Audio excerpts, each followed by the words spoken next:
Welcome to Sizzling with Sullivan Steakhouse, benefiting the cancer support community. I'm Matt Wall. I'm a sous chef at Sullivan Steakhouse. Today I'll be making two dishes.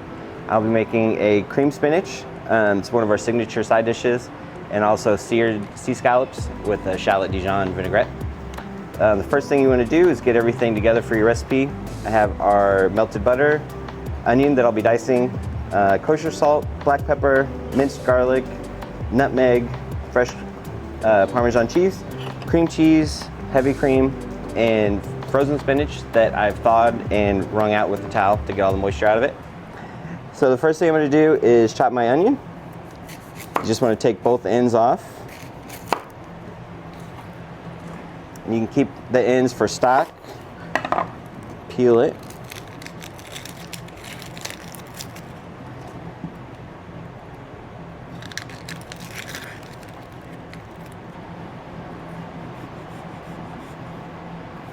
You want to get kind of a small dice.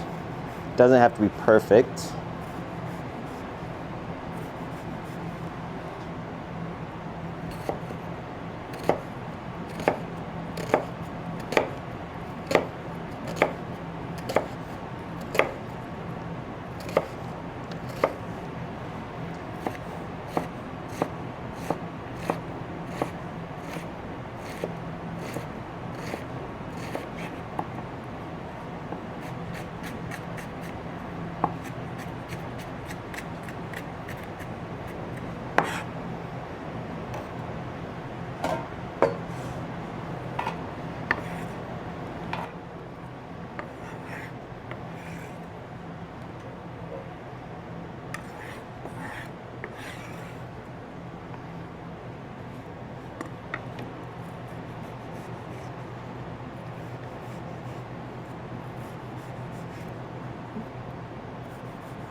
If you have your fingers out, you will cut yourself.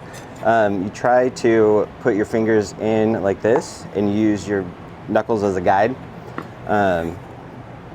just to keep from cutting yourself. You can go a little bit faster that way and just kind of move along with the knife. Otherwise, if you do it like this, you'll cut your fingers, the tips, or it's not good. Okay.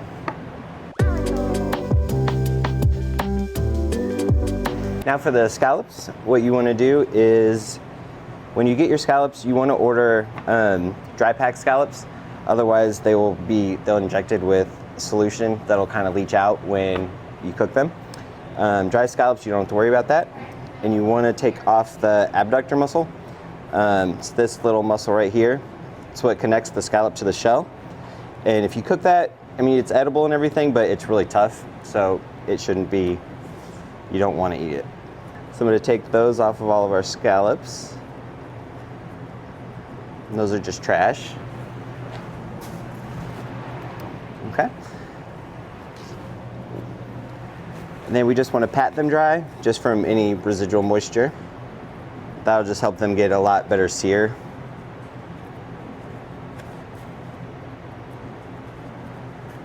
Okay. And then for our garnish for our scallops, we're going to do a charred lemon.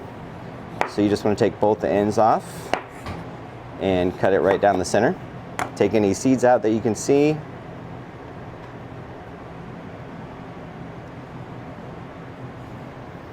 And we're going to sear these off in a hot pan later. And searing the lemon, it just gives it a more complex flavor. Seafood, lemon goes well with seafood, and it just gives it kind of a smoky flavor to it. A little bit more complex than regular lemon.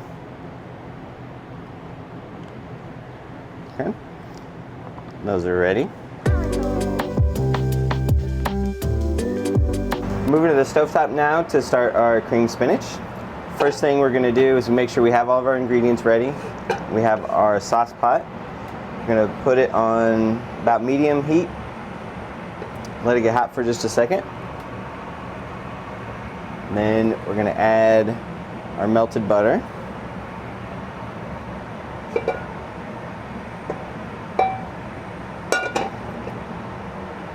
The first thing we're going to add is our onions. And we just want to sweat them out. We don't really want any color on them.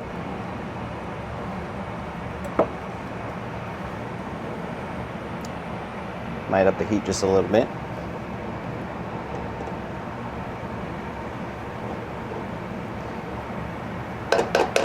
You just want to get kind of the sweetness out of them. You can start to hear it sizzle.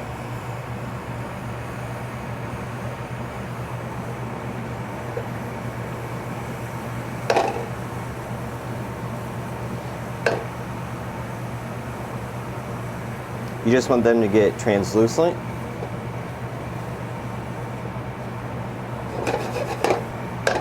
At home, I would probably use, if it's a number, probably 5 to 6.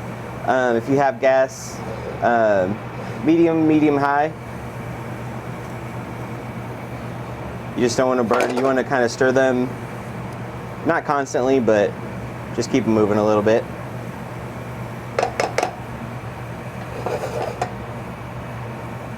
The next thing we're going to do is add our garlic. The reason we don't add the garlic with the onions is because it would burn, and it would kind of make it, you'd get that burnt garlic taste throughout your whole dish, which would not taste good. We're just going to add our finely minced garlic. Just saute that with your onions for a minute.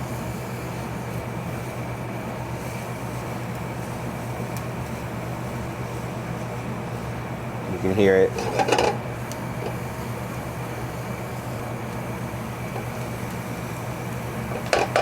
Okay. The next thing, we're going to add our heavy cream.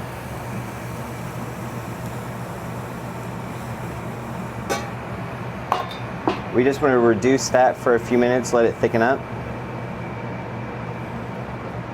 We can also, at this point, you can also add your salt and pepper. That'll make sure that your seasoning is consistent throughout the whole dish, not just in clumps at the end.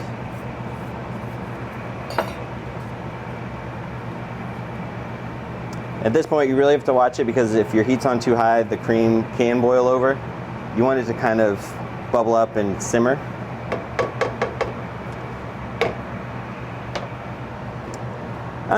Any pan's good. You really just want a heavy bottom pan that'll keep the heat evenly. We use heat resistant spatulas just to make sure that if you grab it, it's not going to burn you. Let's see. Normally I'd let that go for a little bit longer, but we can go ahead and add our spinach. You can see our spinach is pretty dry. There's no real liquid in it. And that way it'll soak up that cream.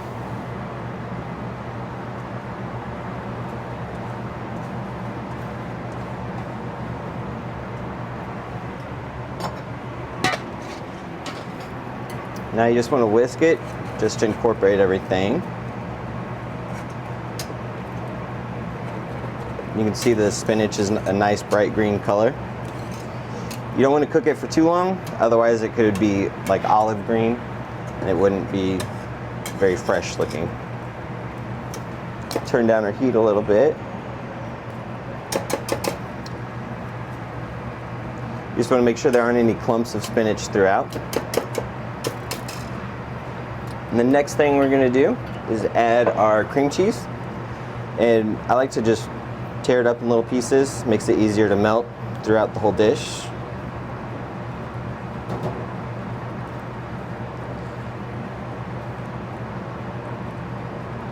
Yeah, it's going to make make it very creamy, thicken it up a little bit.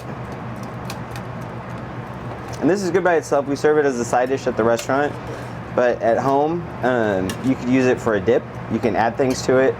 You could add artichoke hearts, make a spinach artichoke dip. You could add different kinds of cheeses, like a smoked Gouda would be good with it.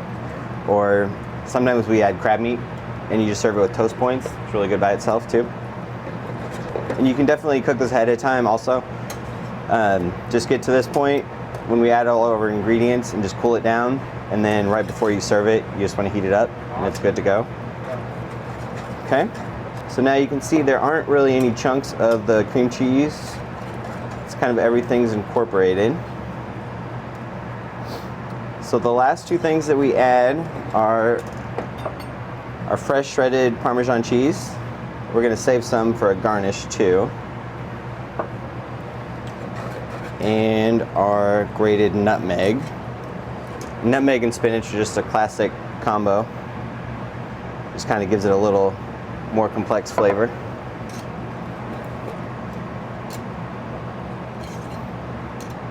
And at this point, I would just let it cook for another 2 or 3 minutes.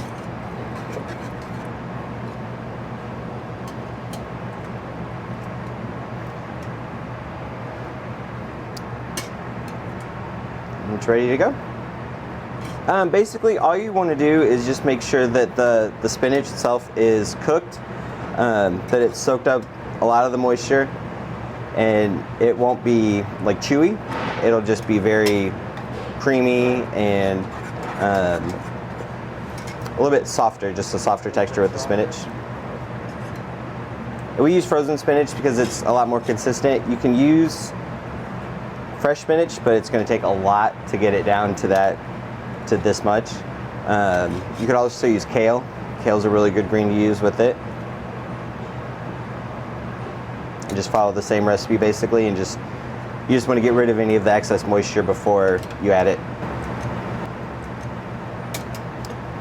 So yeah, that's about it. You just want to cook it until it's all nice and incorporated. You always want to make sure you're moving it because it can burn very easily also at the bottom. Oh, that's perfect. Thank you.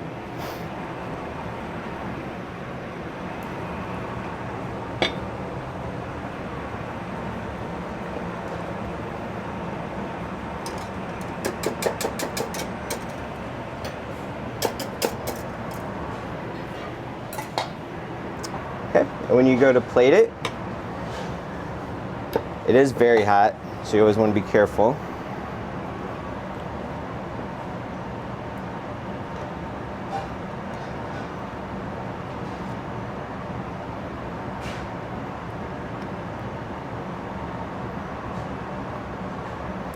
We serve it just like that, along with some fresh Parmesan cheese on top. And that's it.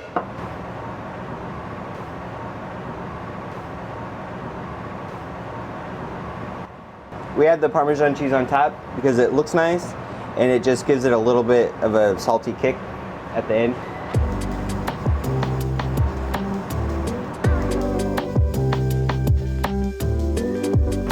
All right, we're back to start with the seared scallops. We have both of our pans hot. They're both non-stick pans. You get them as hot as you can because it'll make sure you give your scallops a nice crusty sear. Otherwise, they could be just not as appetizing looking, and they'll get tougher because they'll take longer to cook. So I always add just a little bit of oil just to the bottom of the pan. You should see it. You can see it smoking and start to ripple. These are scallops that we've dried off, and then we add a little bit of salt and white pepper. We use white pepper because you can't see it as well. So you still get the flavor of the pepper, but it's not as dark as the black pepper. Just season both sides, and then very carefully drop them into your hot pan. You want to spread them out, and you don't want to add too many at a time or crowd your pan, because again the pan will get a lower temperature and they'll almost steam rather than sear. You want to resist the urge to touch them right now. You want to make sure they get that crust on the bottom. get that caramelization. And with the non-stick pan, they won't stick, but you can also see, you can kind of move them around a little bit, these tongs. You can see they're starting to get some color on them. Yeah. That way you can serve them nice and medium rare on the inside, so they're nice and tender. If you want to, you can cook them, finish them in the oven if you'd like them a little bit more cooked. And what's your preference for scallops, man? Mine would be medium rare to medium. Medium rare? Why is that? It keeps them a lot more tender. They're not tough. We get fresh seafood flown in, several times a week. So our seafood's always fresh. You can eat it, at any temperature you like. So I'm just gonna let that go for another minute. But I can tell that they're starting, I can see the brown around the edges. So I can tell they're almost ready to flip.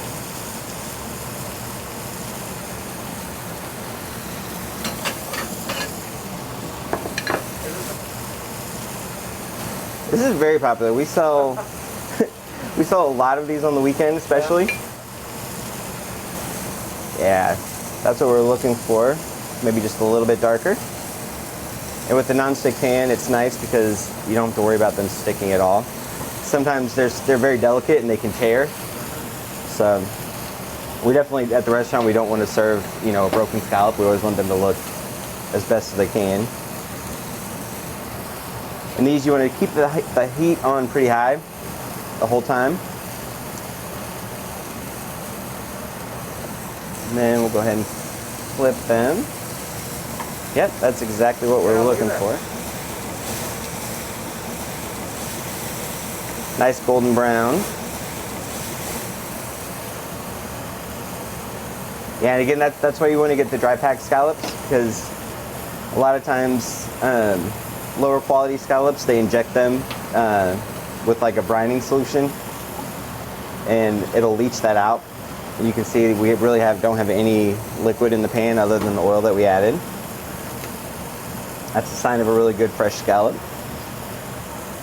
We'll let them just finish cooking on the other side for a minute.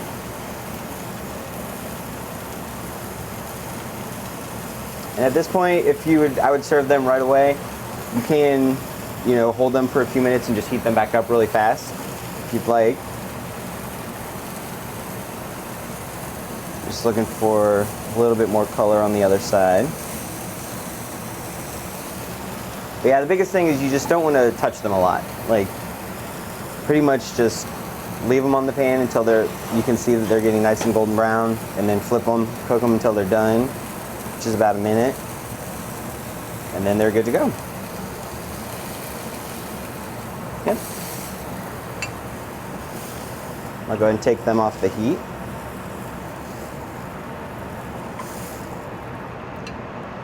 And then the next thing is doing our charred lemon. And the reason we char the lemons, it gives it a nice complex acidity. It gives it that little bit of charred flavor. It's just a little bit something different. And these you also want to do on pretty high heat. Just be really careful. Let's do 2. And they look great and they taste great. They're good. You could use these in drinks. They go well with any seafood, chicken.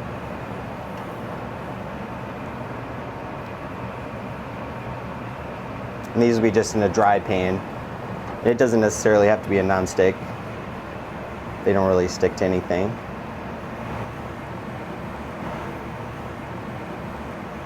You can see they're starting to get some color. And these can be done ahead of time. They're good room temperature, cold.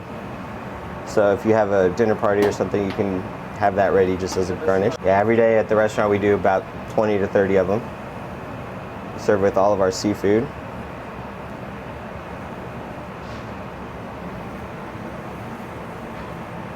Just a little bit darker.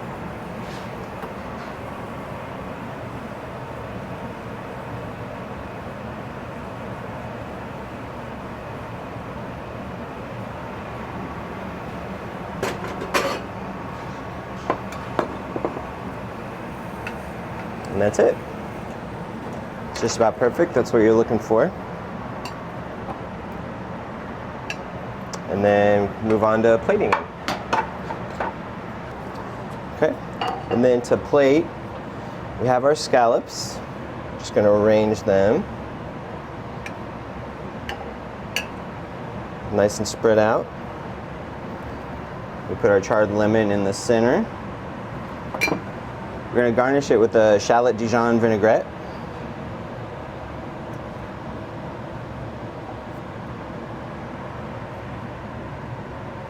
And a nice big sprig of cilantro.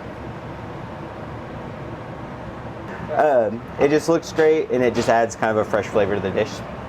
And the vinaigrette is a little bit sweet. It goes well with the sweetness of the scallops, but it also has some acidity too with the mustard and everything to cut through it.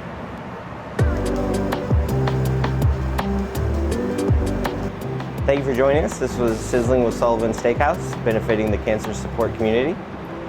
Today we made our cream spinach and our seared diversity scallops. Hi, I'm Sarah.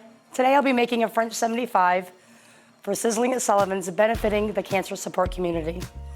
So first of all, take an ounce of gin. My preference is Hendrick's. Next, a half ounce of elderberry Saint Germain liqueur.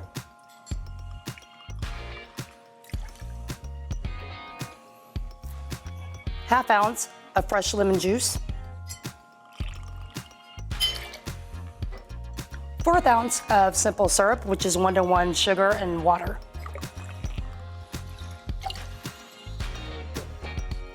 Then, shaker tin full of ice. Shake it about 15 to 20 times.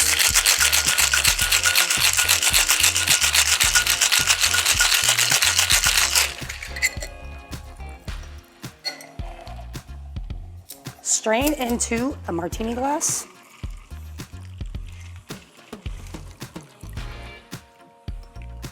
Got to get all of it in there. Top with Prosecco, about 2 ounces.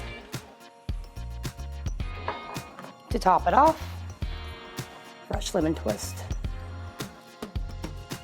Preferably over the glass and not in your eyes because it hurts.